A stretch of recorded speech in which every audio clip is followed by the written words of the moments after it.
Who hath woe? Who hath sorrow? Who hath contentions? Who hath babblings? Who hath wounds without cause? Who hath redness of eyes? They that tarry long at the wine, they that go to seek mixed wine. Look not thou upon the wine when it is red, when it giveth his choler in the cup, when it moveth against or itself aright. At the last it biteth like a serpent, and stingeth like an adder. Thine eyes shall behold strange women, thine heart shall utter perverse things. Yea, thou shalt be as he that lieth down in the midst of the sea, or as he that lieth upon the top of a mast. They have stricken me, shalt thou say, and I was not sick. They have beaten me, and I felt it not. When shall I awake? I will seek it yet again. Proverbs 23, verses 29 through 35. This description of alcohol and the abuse of alcohol is vivid for anyone who has known its bite and has felt its sting. It is my desire that no one goes away without fully realizing the poison of alcoholic beverages. It is man's most abused drug. It has caused or contributed to broken homes, accidents of every kind, disease both physical and mental, poverty, crime, and a host of other sins. Its use is not social in any way, but in every way antisocial. Its defense by sweet-talking, soft-peddling, so-called preachers is religiously hypocritical, morally irresponsible, and socially despicable.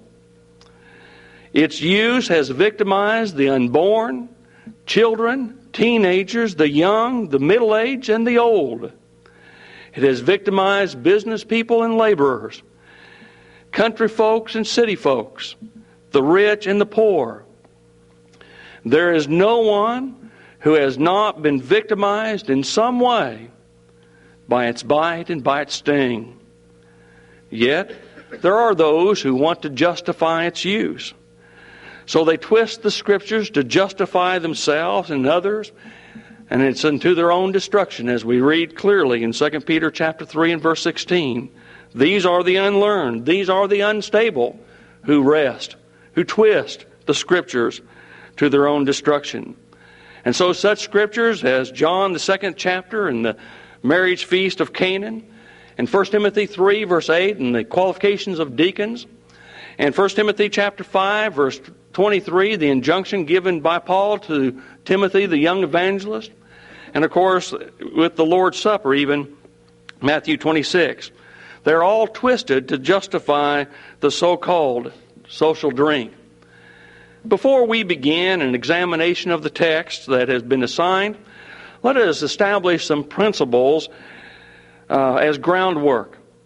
The first principle I want to establish is simply, let us never be guilty of giving first century words 20th century definitions. The 20th century definition of wine is, and I quote, the fermented juice of fresh grapes used as a beverage, the Webster's Collegiate Dictionary. While the first century word, oinos in the Greek, which is translated wine, is generic and can refer to alcoholic wine that causes intoxication or simply grape juice that is not fermented. The context in which that word is used, that word is found, will determine whether it refers to alcoholic wine or non-alcoholic wine. Now, I believe that everyone here would agree that the word wine refers to alcoholic wine. And so it's up to me then to prove that it can refer to then, in some places in the Bible, as non-alcoholic wine. And so I've chosen 3 examples of that. Joel chapter 1 and verse 10 is the first example.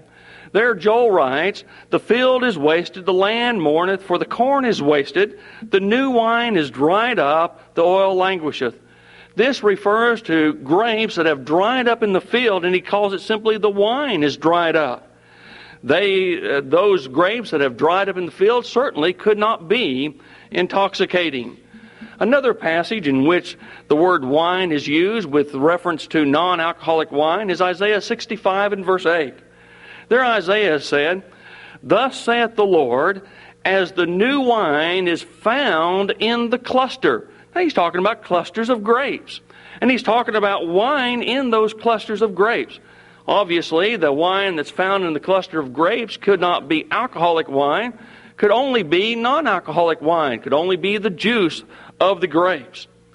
In Jeremiah, the 48th chapter, and in verse 33, again we find a third example. Notice what Jeremiah writes.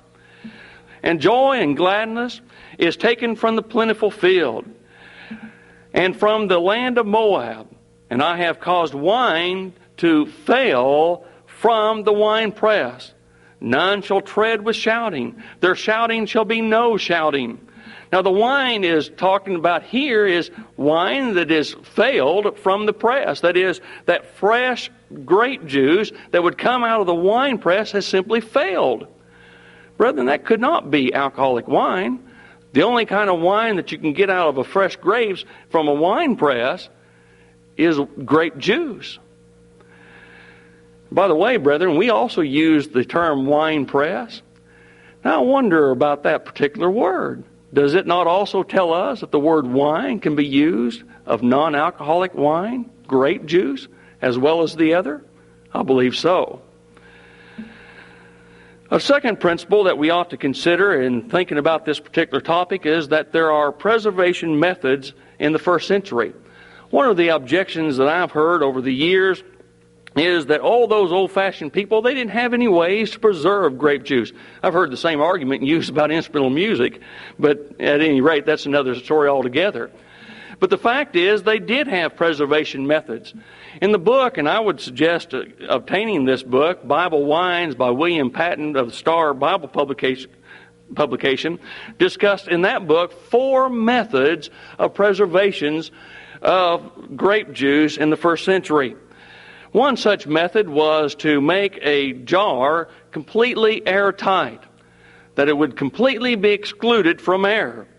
Interestingly, R.C. Foster in his book, Studies in the Life of Christ, makes mention of this, and he says, and I quote, "A Greek wine ship of the 2nd century B.C. found by divers off the southern coast of France several years ago contained a great number of wine flasks that had been sealed so tight that after more than 2,000 years, the sea water had not seeped into it."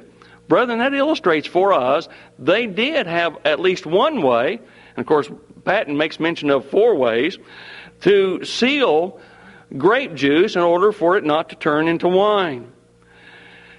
A third principle that we ought to consider is the fact that the effects of wine, or maybe I should broaden that out, the effects of alcohol begin with the first drink. No one who has ever abstained from alcoholic beverage became a drunkard. That's the point I'm trying to make here. Drunkards begin by drinking the first drink. I remember a few years ago, I was laboring in the church at Eureka, Kansas, and while I was laboring there, it was my opportunity to become a registered EMT, an emergency medical technician, and worked with the Greenwood County Ambulance Association. We were called one morning to a house. I remember going out and getting into my car and speeding down the road and getting into the ambulance at the ambulance bar and speeding across town to pull into this house. I was the attendant on that particular occasion, and I got out of the ambulance, walked down around to the back to pull out the gurney, and one of the men that had already gone into the house came out and said, "Strip the cot." And I looked at him real funny. And I must have kind of gave him an odd gaze because he said, again, "Strip the cot." Well, it wasn't a normal practice that we had was to strip the cot of its cloth over the top of it, of its sheet. But I went on and did it, and he grabbed one end of the gurney, and I grabbed the other end, and we went into the house. And just as we came through the door, and I remember just as almost like it was yesterday, and this is almost 20 years ago, as we came into the door, there was a chair right there, and there was a dead man sitting in that chair. And we turned off to the left, and right at the front wall there, right below the picture window, there was a man laying there on the divan. The night before, him and his buddy had gotten drunk. The man that was sitting in the chair, the dead man, had choked on his own vomit. The other man was so drunk that he could not get up to go to the phone. The man's name that was alive was Lazarus. I remember very well. I suppose because of his association, the name's association with the Bible's characters. Unlike the Bible character, though, in many ways. And Lazarus, we picked him up off of the divan. He had been laying there in his own urine and his own waste products. And we picked him up and put him on the cot and headed out the door. Take him up to the hospital for him to dry out. Lazarus said, "Just take me to the river and throw me in." And I believe to this day, the man that I was with, if he could have gotten away with it, would have done that very thing. But here's the point. Do you think Lazarus would have become an old drunk without the first drink? He started the path that he led because of that first drink. Habakkuk 2 and verse 15. Woe unto him that giveth his neighbor drink, that putteth thy bottle to him, and maketh him drunken also, that thou mayest look on their nakedness. A fourth principle that we should consider is that drunkenness is progressive, and that drunkenness is a matter of degrees. In other words, what I'm saying is that everyone who drinks is drunk to some degree. The effects of alcohol begins with the first drink, brethren. Let's get it in our minds here. Now, I realize that someone who drinks that first drink is not staggering drunk, but that doesn't any less mean that he's not drunk. The automobile societies, the insurance agencies, and others of this world have for many years tested various ones with alcohol to see what reactions that they have to it. I remember clear back when I was in high school, that's more than 20 or nearly 25 years ago. They were talking to us about this very thing. You see, the effects of alcohol begin with that first drink. We then are some ways affected by that. The word matrusko in the Greek, which is the Greek form of the word drunkenness, means to grow drunk. And it really, in the word itself, shows this progressiveness. It shows that the process of the state expressed. And so what I'm saying is this. And though one may not be, like I say, staggering drunk, yet they are still drunk to some degree. When a person drinks one drink, he's one drink drunk. When a person drinks two drinks, he's two drinks drunk. When a person drinks three drinks, he's three drinks drunk. It's just simply a matter of degrees. And a final principle is that one characteristic of alcoholic beverage is that it is deceptive. I've said for many years you can't believe a single word the devil says because he's the father of lies. And I don't believe we can believe a single word that wine says, that is alcoholic wine, or that booze says, because it is deceptive. In Proverbs 20 and verse 1, Solomon said, "Wine is a mocker, strong drink is raging, and he that is deceived, or whosoever is deceived thereby, is not wise." Now notice he says, "Whosoever is deceived thereby is not wise." That shows that alcoholic beverage is deceptive. Responsible drinking, social drinking, and moderate drinking are misnomers. They are deceptive terms. For drinking is in every way irresponsible. It is antisocial because it destroys the very foundation of society, and there's nothing moderate about it. It is deceptive, for it parades about, showing itself sometimes as something that is good, while in reality and actuality, it is evil, causing anguish and pain and misery and sorrow and death, and the list goes on and on. Now let's deal with our text and the questions that have been assigned. The first question is, did the Lord make an intoxicating beverage? John chapter 2, verses 1 through 11. Now let's first begin by this, and I believe all of those things that we've said about alcoholic beverages, that is, those principles, those 5 principles, can be applied to this particular text. But let's refer back to the principle already stated.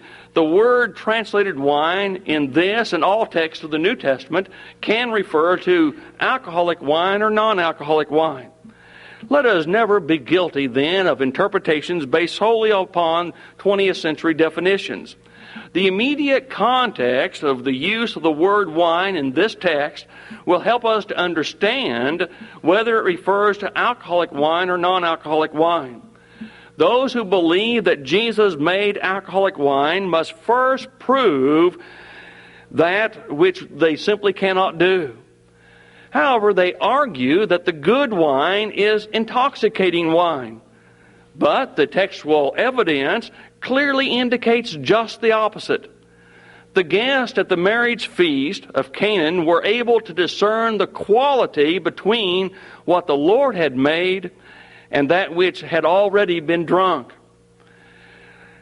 People who have well drunk, as the King James says, verse 10, or who have drunk freely, as the American Standard says in the same verse, could not have such keen discernments.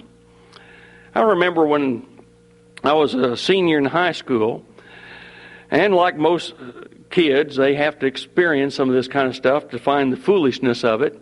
And we had, I don't like to admit it, but we had experience that, or I had.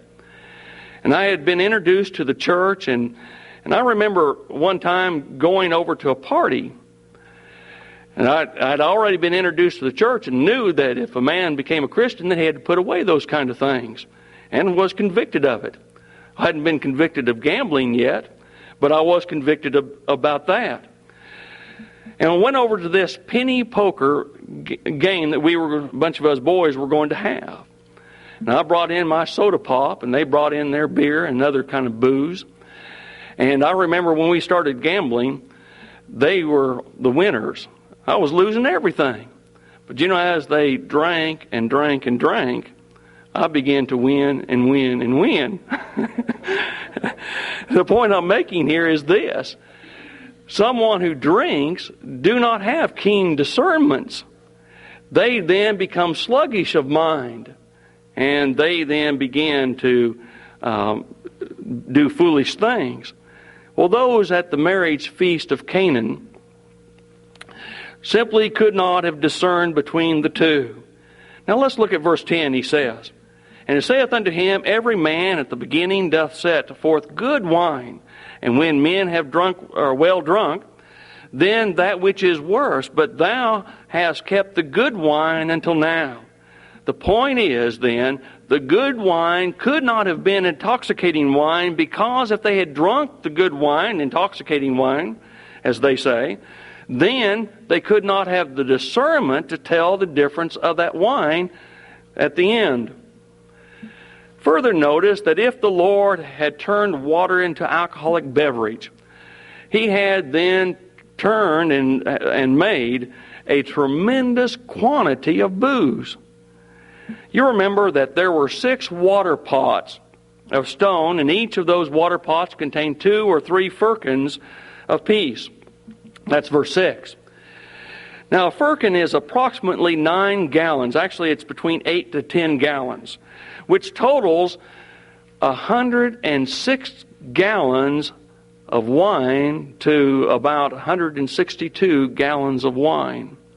Now, if the Lord had turned it into alcoholic wine, it is far more than enough that just the most casual drinker would have been drunk. As a perfect man, Jesus could not have turned water into wine, alcoholic wine, and offer such to others. If Jesus had supplied alcoholic, intoxicating wine to the wedding guest of Canaan, then he contributed to their intoxication. And since intoxication is sinful, then Jesus must have sinned. Think about it for a moment. You can't have it any other way. This would be opposed to his very own teaching. Remember back over in Luke, the 17th chapter, verses 1 and 2? He said to the disciples, "It is impossible, but that offenses will come. But woe unto him through whom they come. It were better for him that a millstone were hung about his neck, and he cast into the sea, than that he should offend one of these little ones." Now you think about the very thing that we're talking about here. Not only would we find that Jesus could not be a perfect man, because he sinned by offering intoxicating drink, but he would be hypocritical as well. He offering intoxicating drink would be offense to some men. Surely we would recognize that some of those men might be like that fellow that I knew, Lazarus, who took that first drink and then later on became an old drunk because of that first drink. He then would be an offense to others, hypocritical. He would be one that, as Jesus said, the millstone ought to be hung about his neck and thrown and cast into the sea.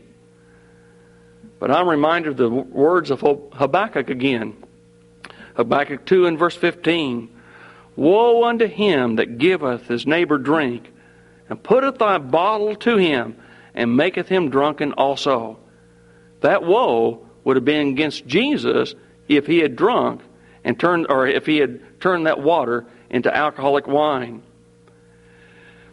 Furthermore, if we are interested in and intent on twisting the Scriptures to justify alcoholic beverage, then consider the wines of the first century Palestine. The alcoholic wine of first century Palestine was unlike our fiery, fortified, and intensified wines of today. Their wines were diluted with water, 1 part wine to 2 to 3 parts water, while ours are fortified with alcohols. Now notice what I'm saying here. Their wines were diluted. Ours is fortified with alcohol.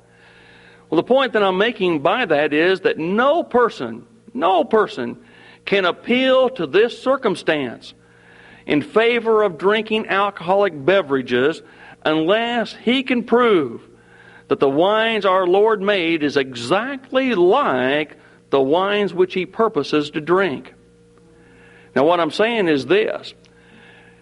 Even if you believe that the alcohol or the wine that the Lord made was alcoholic, the best you could do would be to use that to show that you could drink the very same thing that he drank.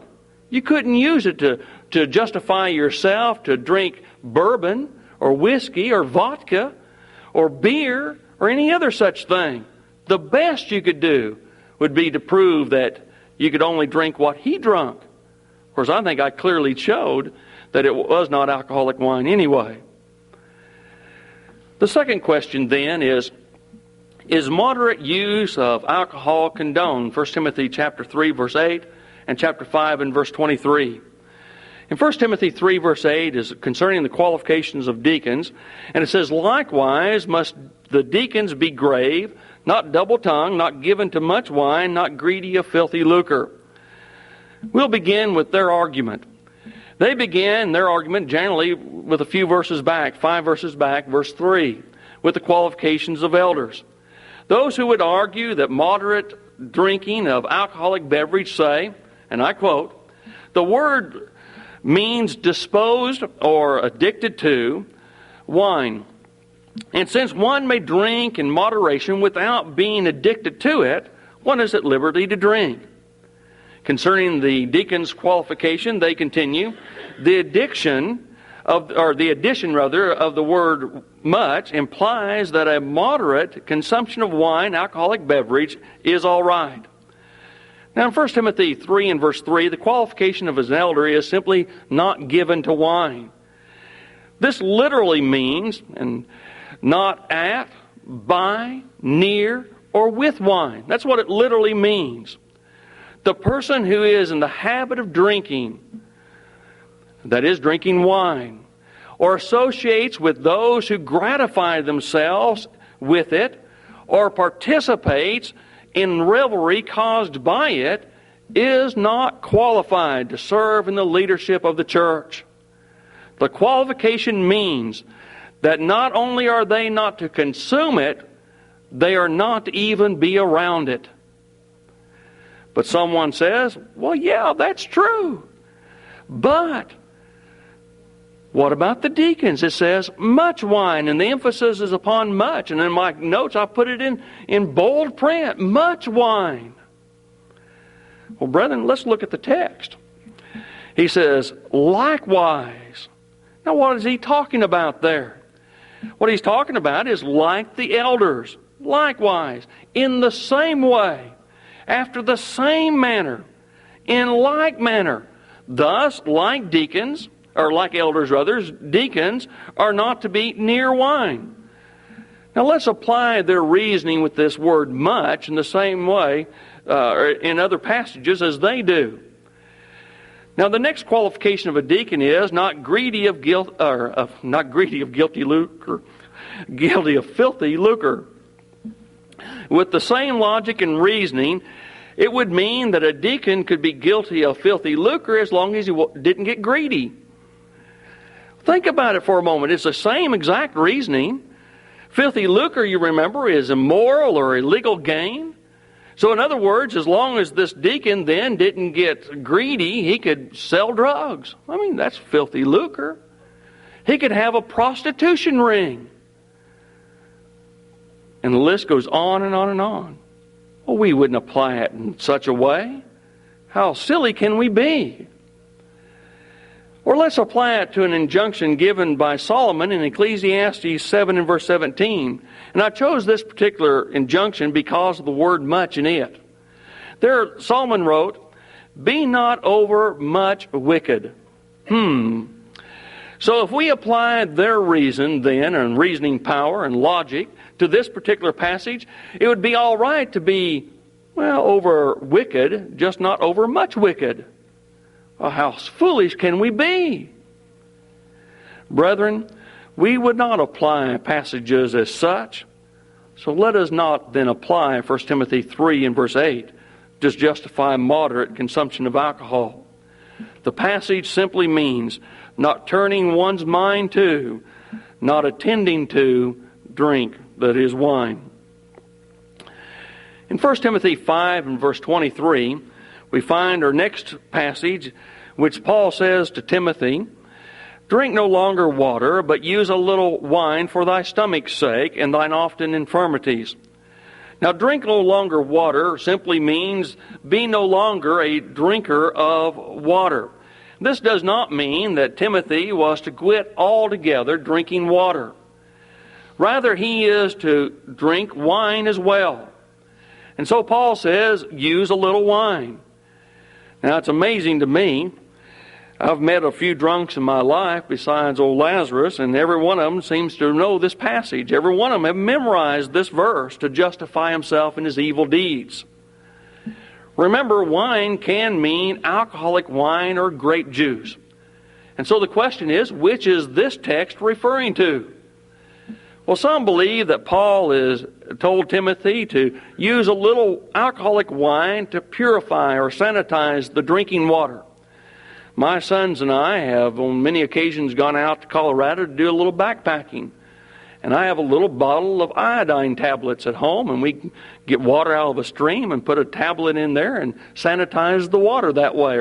Or I wouldn't call it purify because the stuff is rather putrid, but at any rate, that's what we do with it. It makes the water taste terrible.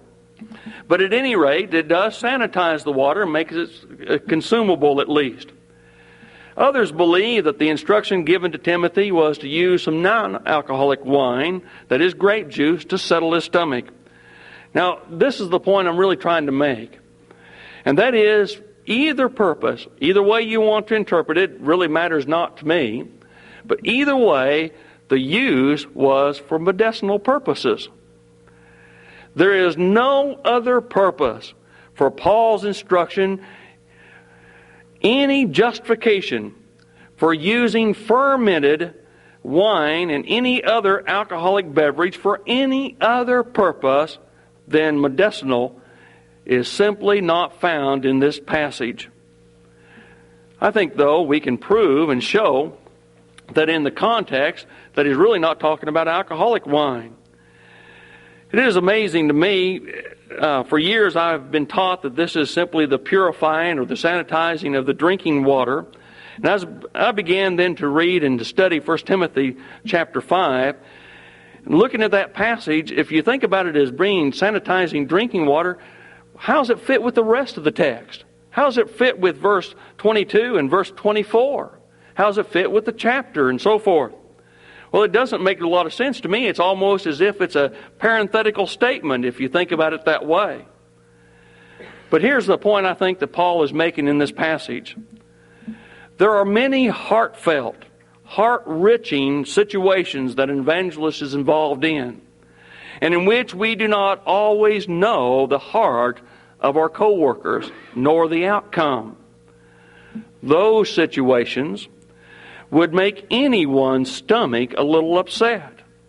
Sometimes I take Rolaids, and I believe that's what he's talking about here. In other words, Paul is saying, don't just drink water. Use a little grape juice to settle your stomach and the other illnesses that would be obviously related to that. Finally then, Matthew the 26th chapter, verses 18 to 29. And the question is, was the beverage used in the institution of the Lord's Supper alcoholic? During the institution of the Lord's Supper, our Lord authorized two elements: the unleavened bread and the fruit of the vine, representing the Lord's body and blood. The connection between the Passover of the Old Testament and the Lord's Supper is unquestioned. We understand that the Passover was a type of the sacrifice of Christ, and that Christ, our Passover, was sacrificed for us. 1 Corinthians 5 and verse 7.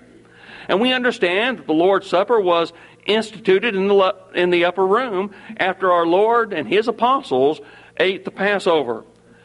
The connection is even to the extent that some of the same elements were used.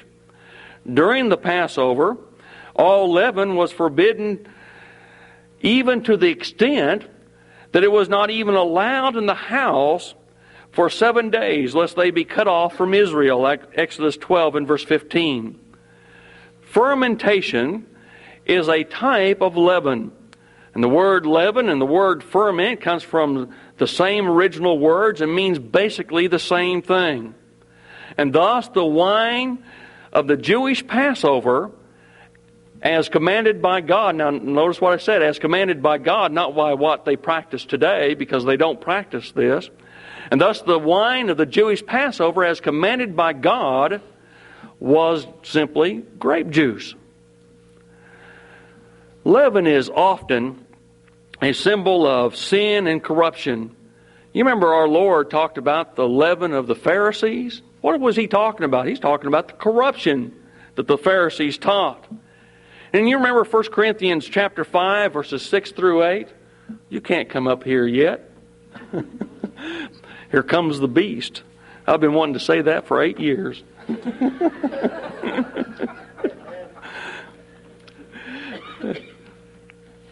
You remember chapter 5 and verse 6 through 8 of 1 Corinthians? He says, your glorying is not good. Know ye not that a little leaven leaveneth the whole lump?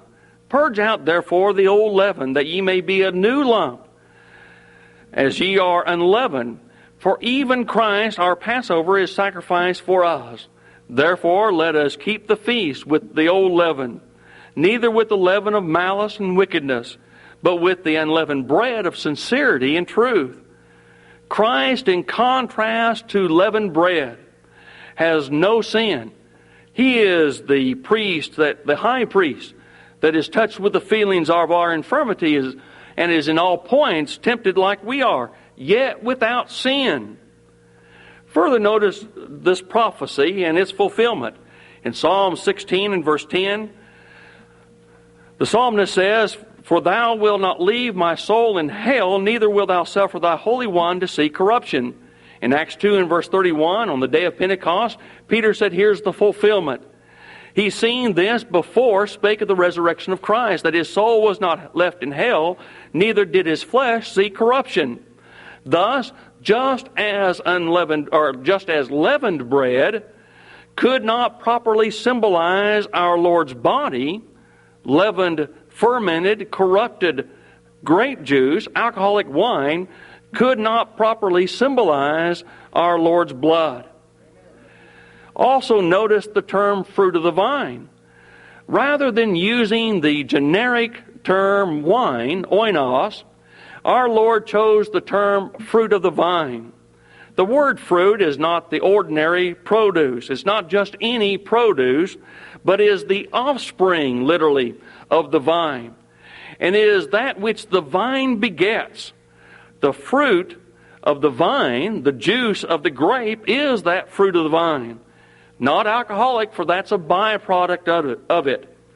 If wine was acceptable, whether fermented or not fermented, then our Lord could have used and would have used that generic term, oinos, rather than the specific term, fruit of the vine.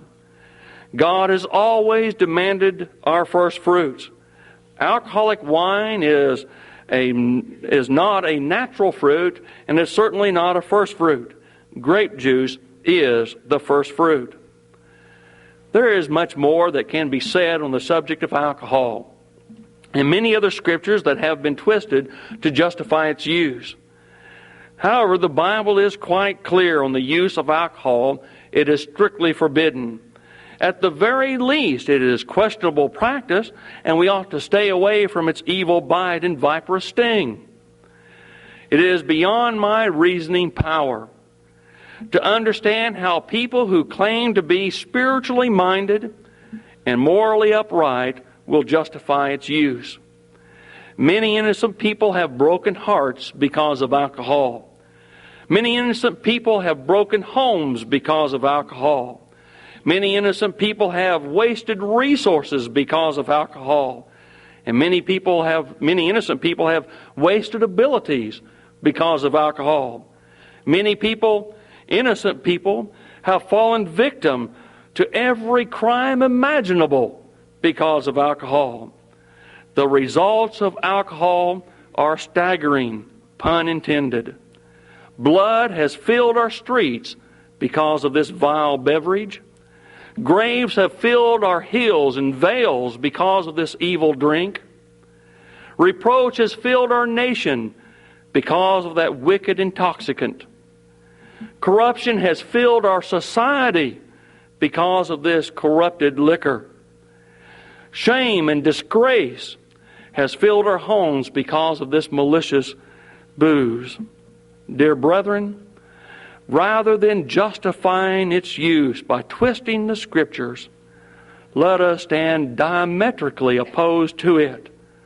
Wine is a mocker, strong drink is raging, and whosoever is deceived thereby is not wise.